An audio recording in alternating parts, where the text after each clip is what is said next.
Jelang rencana sekolah tatap muka yang akan digelar awal tahun depan, mengharuskan sekolah menyiapkan berbagai sarana dan prasarana terkait protokol kesehatan COVID-19. Komisi 5 DPRD Sumatera Selatan mewajibkan sekolah menyiapkan fasilitas protokol kesehatan dan membuat mekanisme baru jam belajar tatap muka, termasuk pengawasannya. Dewan Sumatera Selatan juga meminta orang tua siswa dilibatkan dalam proses ini, terutama menyangkut izin dari orang tua siswa.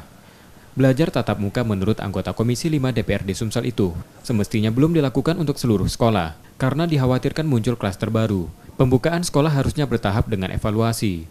Kita akan mengawal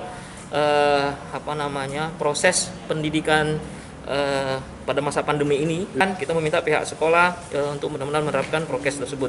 Dan kedua tadi menjaga shift untuk siswanya sehingga tidak berkerumun, dan yang terakhir menurut saya yang harus dikedepankan ketika sekolah ini benar-benar dibuka adalah pihak sekolah membuat jam pelajaran sekolah tidak seperti belajar normal seperti biasanya. Saat sekolah dibuka dan ternyata muncul klaster baru dari sekolah, DPRD Sumsel akan meminta pemerintah daerah kembali menutup sekolah dan melakukan pembelajaran secara daring. Reski Oktora, Muklas Diferensial, Kompas TV, Palembang.